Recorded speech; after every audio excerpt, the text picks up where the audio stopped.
Bungkus.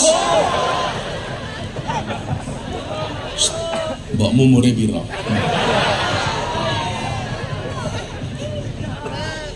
Bungkus, mun ketemu rondo bungkus. Nyatane ya rondo iso sukses gede-gede ke anake nggih napa mboten? Kadang-kadang manusia itu otaknya lucu, Pak. Ada suami istri, anaknya banyak, suaminya mati. Kita mengatakan dengan gampangnya, bapaknya suaminya mati, besok anak-anaknya bagaimana? Kowe iki salah. Anaknya hidup itu bukan karena dia punya bapak, tapi karena Allah berkenan untuk menghidupi. Makanya di awal tadi saya bilang, manusia itu mampu bukan karena dia mampu, tapi karena dimampukan oleh Allah yang maha mampu. Saya itu bisa hadir di sini bukan karena saya hebat, tapi karena saya dimampukan oleh Allah. Jenengan ngundang saya itu karena Allah menutupi keburukan saya. Asli nih. Oh iya ini lonte sih. 50 matamu 200 yang paling murah 50. Murah meriah. Ya karena Allah mampukan. Manusia itu kelihatan pandai, Pak, karena bodohnya ditutupi sama Allah. Kelihatan baik karena buruknya ditutupi oleh Allah. Kelihatan terhormat karena hinanya ditutupi oleh Allah. Makanya kita nggak boleh sombong. Kita tuh nggak boleh, Mas, meremehkan orang. Kayak sesuk. Coba dilihat. Kalau dulu Pak Sigit Kapolri itu zaman di Solo nggak baik-baik sama Pak Jokowi, mungkin nggak jadi Kapolri. Tapi ternyata Pak Sigit dengan Pak Jokowi ketika di Solo, yang satu wali kota, yang satu Kapolres. Ini hubungannya baik. Kemudian Allah takdirkan yang satu jadi presiden, memberikan syafaat kepada Pak Sigit jadi Kapolri. Itu artinya apa, Le? Kita itu anti menghina orang lain, nggak boleh. Makanya kalau saya punya prinsip, Bu, lebih baik saya dihina daripada saya menghina. Lebih baik saya dibohongi daripada saya bohong. Lebih baik saya dibully daripada saya membuli. Lebih baik saya ditipu daripada saya menipu. Betul? Makanya kalau ada santri jamaah datang ke pondok, Pak Kiai kula ditipu, alhamdulillah. Lah kok alhamdulillah luwih apik daripada awakmu nipu. Katakan karo wong wedok, wong lanang karo wong wedok itu banyak bohongnya lebih banyak mana?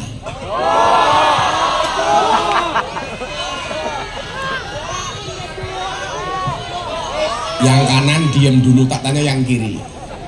Wong wedok, laki-laki sama perempuan bohongnya banyak mana? Laki-laki, sing kene tak takoni. Wong lanang, laki-laki sama perempuan bohongnya banyak mana? Wedok. Survei membuktikan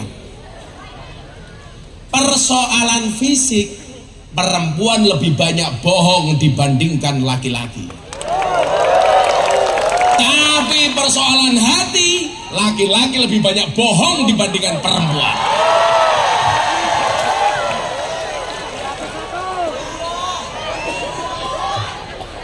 Soal hati le, wong lanang akeh ngapusine tak kandhani. Wong lanang iki kurang ajar, ning dalan delok cewek ayu akan teriak, "Wow." Pulang lihat istrinya, "Weh." Tapi kalau soal penampilan fisik, perempuan lebih banyak bohongnya dibandingkan laki-laki. Delok soal diri penampilan. Orang masalah aku milih, aku kadang-kadang nggak bisa membedakan. Kuwi rai apa papan karambol. Lah didelok saka kene, ya Allah, alis apa galengan? Alis saja, Mas. Itu menunjukkan bahwa perempuan itu gak bisa diatur oleh laki-laki. Alis ki gaweane Gusti Allah. Dikerok, dilukis dhewe. Seolah-olah lukisane luwih apik tinimbang lukisane Gusti Allah. Wonge ya teko. Ya melu guyu. Biasanya jilbabe ireng.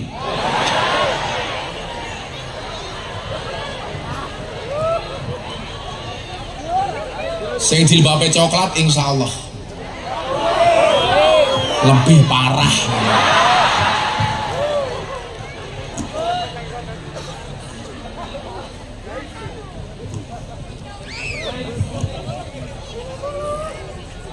Jadi Bapak Ibu yang saya muliakan, mindset harus kita tata besar, makanya punya tekad yang kuat.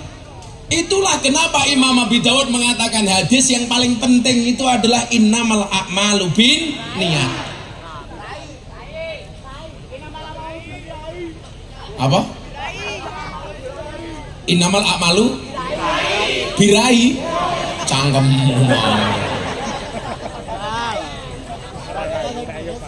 Wae ting tresno jalaran sangka buka. Wae ting tresno jalaran sangka ra ana liyane. Innamal a'malu binniyat. Orang besar itu berangkat dari tekad. Yang pertama adalah niat.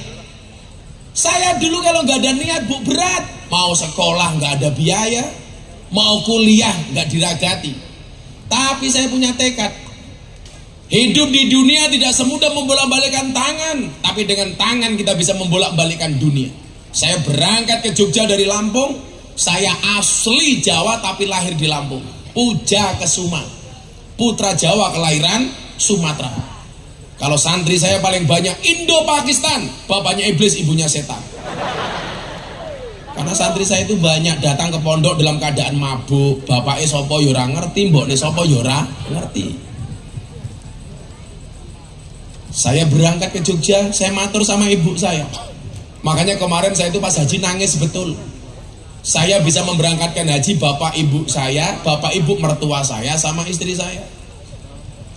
Jarang-jarang anak bisa memberangkatkan orang tua dan mertuanya. Awalnya saya memberangkatkan bapak ibu saya. Sudah daftar, saya ingat saya masih punya mertua. Untung istri saya cuma satu. Coba kalau 4, mertuaku oke banget. Tambah mbahmu tambah. Aku nggak mau. Aku takut.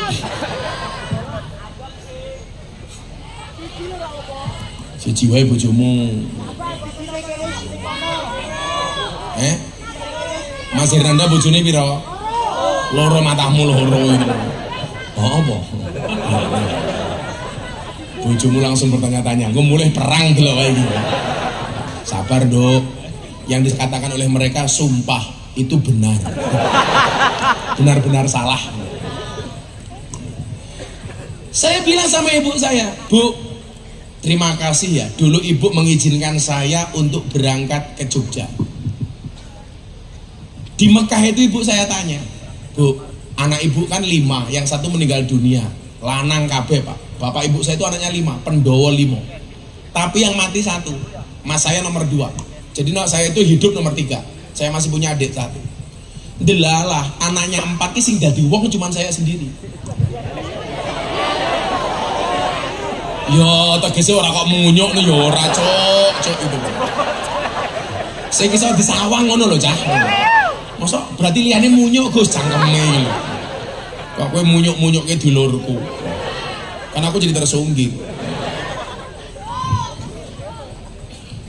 Aku keselung gue tak ngantek itu orang ini. Enggak jadi. Ibu-ibu lebih suka saya duduk apa berdiri? Itulah perempuan. Di mana-mana suka yang berdiri. Aku nggak mau berdiri, nanti aku duduk kamu lihat wajahku. Aku berdiri kamu lihat sarungku. Sarungku apik ya.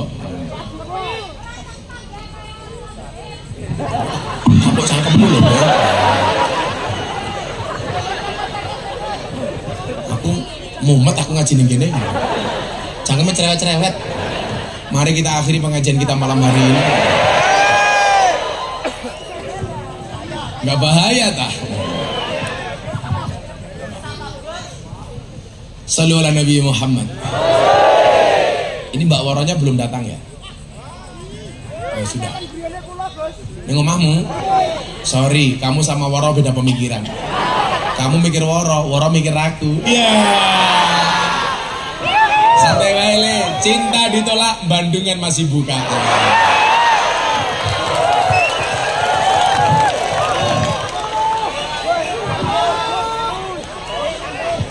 Kamu tahu Mbak Bandungan itu jualannya apa? Kroto. Apa itu kroto? Pakan manuk. Mana sapa manukmu?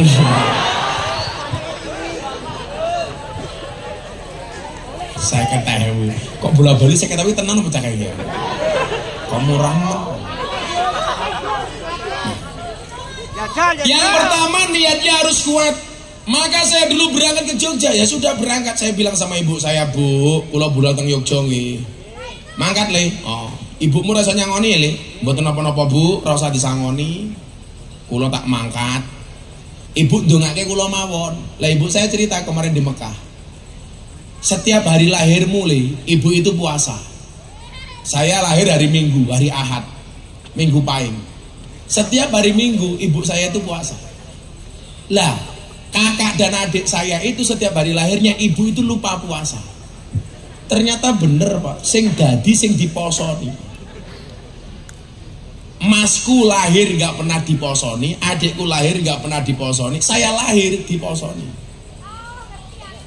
Dan ternyata yang terjadi apa? Anak yang mendapat tirakat dari orang tuanya itu beda dengan anak yang tidak mendapatkan tirakat dari orang tuanya. Makanya ibu-ibu mohon maaf kalau punya anak ditirakat ibu. Hari lahirnya ibu-ibu puasa, habis sholat di Fatihai di sholawati. Itu keren. Anaknya tidur pegang kepalanya di sholawati. Allahumma sholli ala sayyidina Muhammad. Mudah-mudahan anakku sukses. Al-Fatihah. Mandi bu. Bapak-bapak juga seperti itu. Punya istri cangkemnya cerewet gampang, turu cekel cangkemnya. Allahumma sholli ala sayyidina Muhammad wa ala ali sayyidina Muhammad. Muga-muga bojoku cangkemnya ra cerewet. Al-Fatihah. Kok di Fatihah tetap cerewet, tambahi Yasin dan tahlilnya. Tak kasih contoh hebatnya orang tirakat Pak. Aku lak selawatan ono sing miringi lagi. Sing miringi ya orang teko. Wala cilaka iki. Apa jak selawatan sing miring orang teko. Mosok jadi nganggo cangkem tak tuh duk ora.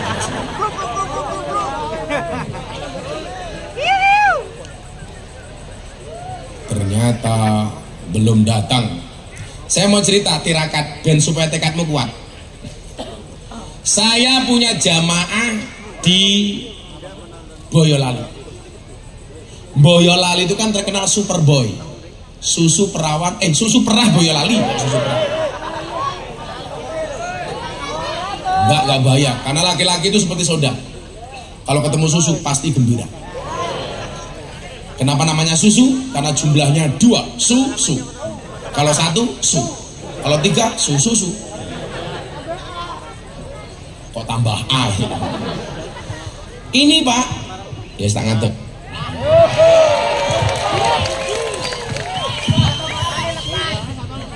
Moga-moga kata aku ram lotrok. Iki sing nyekel piano ya ora teko. Lagi apa? Sarungnya hati-hati. Lah ngapa? Melotrok matamu ki melotrok. Ora mungkin. Kan sarungku bagus. Apalagi isinya. Ya sak nyedak awakmu gini.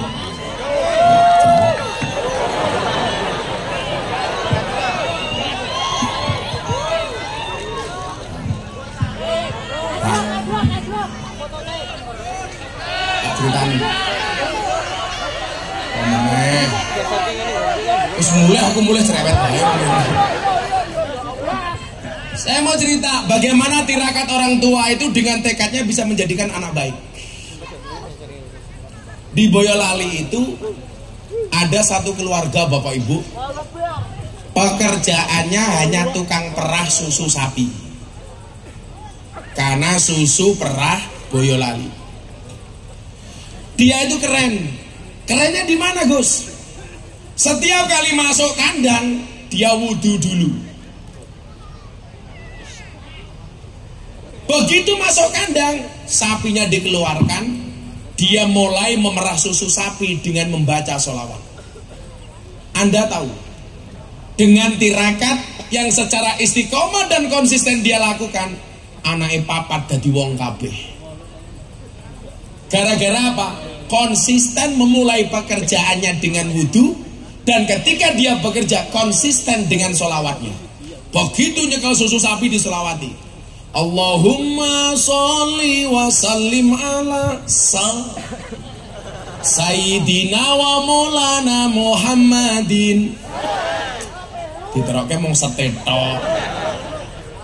Wa alihi wa sahbihi wa salim ala dawamsat. Coba nyekel susu sapi sholawatan. Lah bojomu nyekel nggak tahu sholat. Mila nyuwun sewu. Gedene anak sesuk dadi kaya ngopo kuwi tergantung tekate wong tuwa. Mila jenengan Bu sing lenggah mriki nyuwun sewu, diniati, ditekati. Niki tirakat sesuk anakmu dadi wong gede kabeh. Amin. Umpama kaya saniki Mas Hernanda dadi anggota DPR, bukan semata-mata karena dia hebat, mungkin mbokne ben yo duwe tirakat. Senajan to ya lemu. Kita nggak pernah tahu biyen mbokne iki mbungkus sego kira-kira ndonga apa, nggih apa mboten, Bu? Enggak mungkin enggak. Saya itu punya teman dulu, Pak. Kalau bikin bakso, beliau penjual bakso. Setiap kali gelintiri bakso niku sekali gelintir sholawat sallallahu ala Muhammad pluk, sallallahu ala Muhammad pluk, sallallahu ala Muhammad pluk. Bakso ini laris. Begitu tiba tengah anake ra tau tirakat, ra tau sholawat, tutup. Ini menunjukkan apa? Dongane wong tua niku penting. Malih contoh, ada imam namanya Imam Ahmad bin Hambal. Beliau dikenal dengan nama Imam Hambali. Imam yang terkenal itu kan ada 4. Imam Hambali, Imam Maliki, Imam Hanafi, Imam Syafi'i. Di Indonesia ada lagi satu yang terkenal, Imam Samudra. Tukang ngebom zaman biyen. Wong wis mudar saiki. Mbah ketemu bidadari apa setan radong. Niki Imam Ahmad bin Hambal nyuwun sewu. Satu ketika dia pergi ke sebuah daerah. Sampai daerah itu sudah kemalaman Bapak Ibu, akhirnya tinggal di masjid. Orang yang berada di masjid itu nggak tahu bahwa yang datang ini adalah Imam Ahmad bin Hambal. Setelah sholat Isya, beliau tidur di masjid, diusir Pak. Pak, Anda nggak boleh tidur di masjid. Dilarang tidur di masjid. Demi Allah saya paling gak suka dengan masjid yang takmirnya melarang orang tidur di masjid. Saya sekarang banyak masuk Pak, kalau saya kebelet pipis itu lebih suka mampir pom bensin dibandingkan masjid. Kenapa? Karena banyak masjid yang ditutup. Alasannya apa? Takut ada maling masuk. Saya bilang kalau ada maling masuk masjid itu bagus. Maling wae gelem mlebu masjid, masa awakmu ora? Berarti gue kalah karo maling. Masuk akal?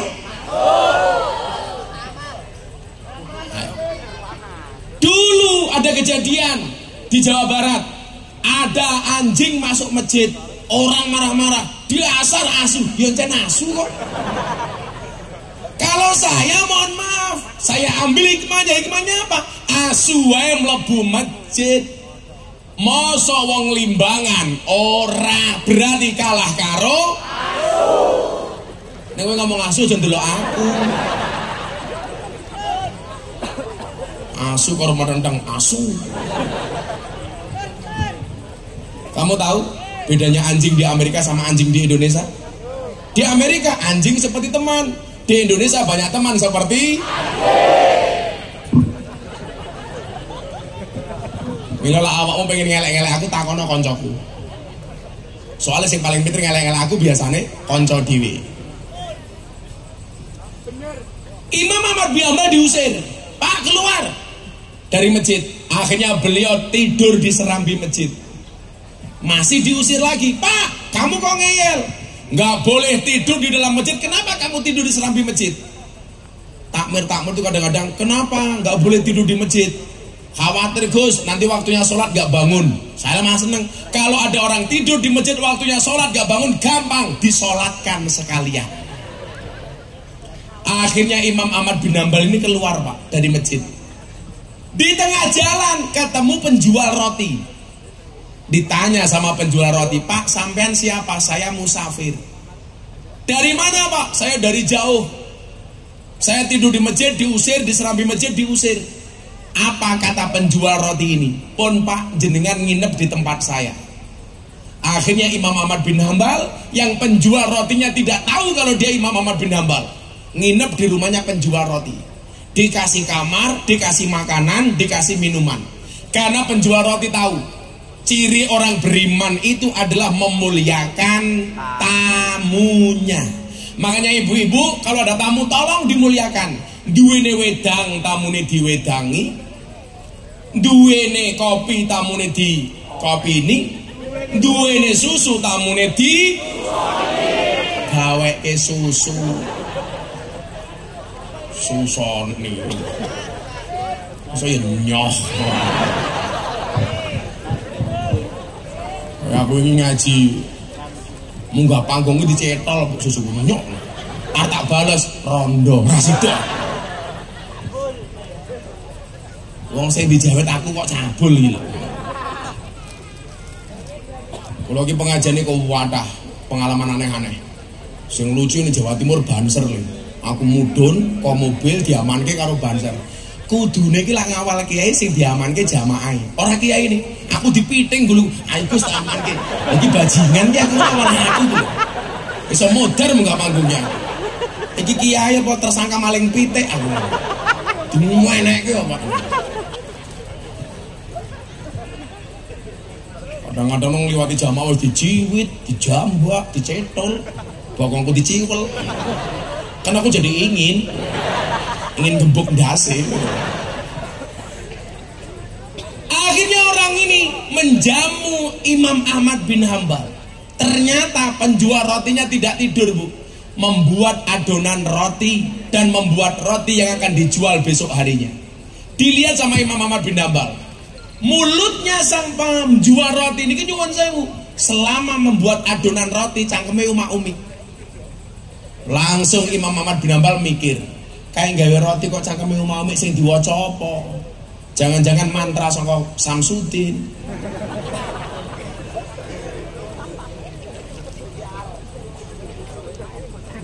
Dilihat sampai dini hari masih kumak kamit. Didatangi sama Imam Ahmad bin Hambal, Pak, loh kok jenengan belum tidur musafir? Saya melihat dari kamar, selama Anda membuat roti kenapa mulutnya kumat kamit?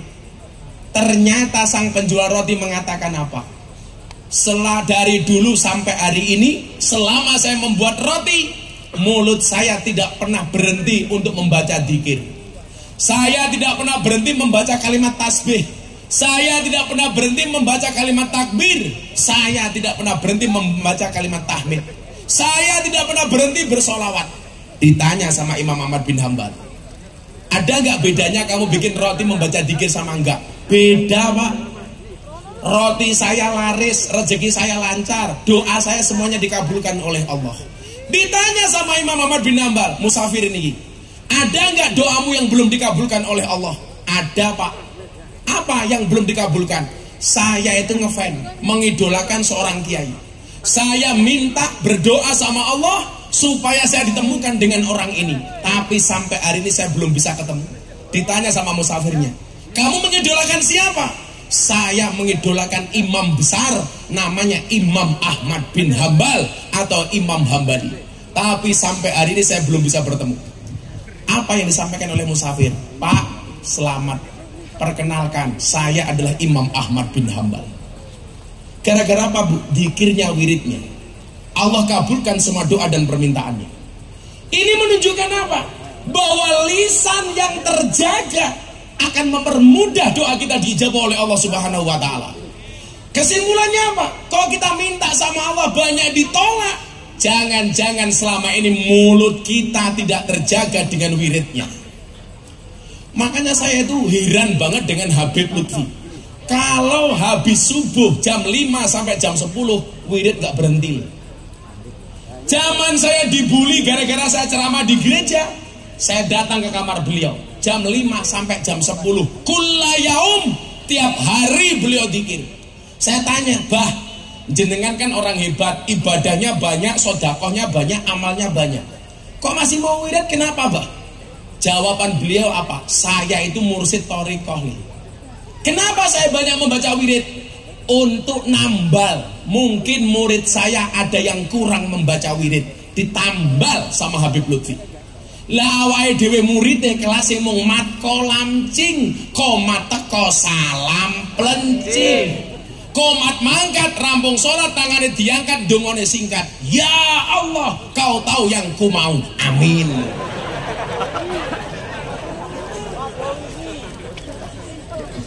Langsung malaikatnya jawab, wis tahu. Makanya Bu, sekecil apapun dijaga coba. Sholawati ibadah.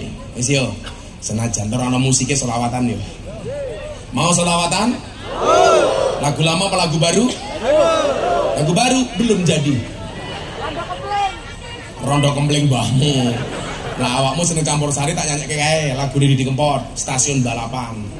Neng stasiun balapan, kota Solo sing dadi kenangan, kowe kaya asu.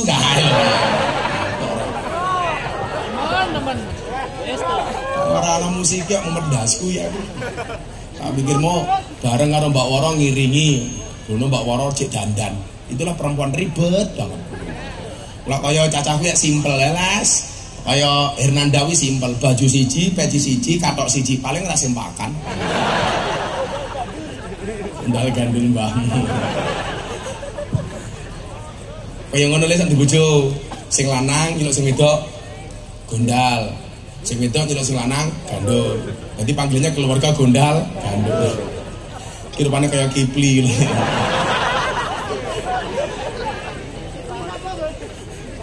Ayo selawatan kanggo cangkem ora sanggo musik ya. Ya. Ya ora penak. Wis prasido ora usah no. Nurut. Bener bae bener kae. Sing ra penak cangkeme meneng modar kae. The power of mak-mak wis muni. Ini manusia klaster terkuat di muka bumi. Lah wong wedok karo lanang kuat ndi? Wong wedok. Wong wedok nggawa gunung lore disangga dhewe. Wong lanang nggawa ndok lore sambatan karo manuk.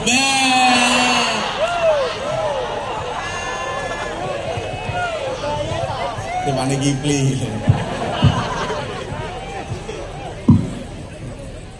Ya, selawatan yang cangkeme.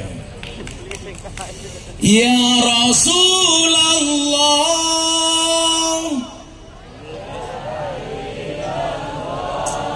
Mbak sing semangat. Ya Rasulullah, ya Habibullah. Aku sing kesel semangat. Aku wis seminggu rung mulai. Iki kok cek aku makan ning Ungaran. Baru sesuk mulai awan aku sok ngaji ning kafe, sorene ning Sarkem. Aku udah lama gak menjumpai londe-londeku di sana. Lho nyatane sing sabar ya omong aku malah cangkeme Sherlock banget. Aku mumet cah ngene iki. Ngomong londe Sherlock. Kowe ngerti fungsine tongkatku ki apa? Sing njaluk Sherlock Sarkem tak gebuk karo iki. Ya wis yo.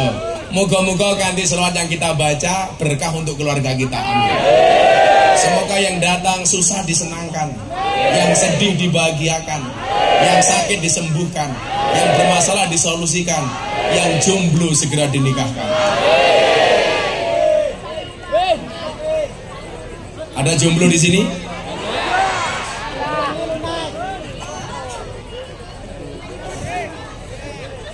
Jambu alas ning tengah sawah, wae limo sing mateng loro. Ayo ngaji sareng Gus Miftah, sing isih rondo ndang entuk bojo. Amin ki rondo iki. Aku maunya kayak sama Gus Miftah. Emangnya aku cowok apaan? Aku bukan cowok murahan. Emangnya dia Kipli.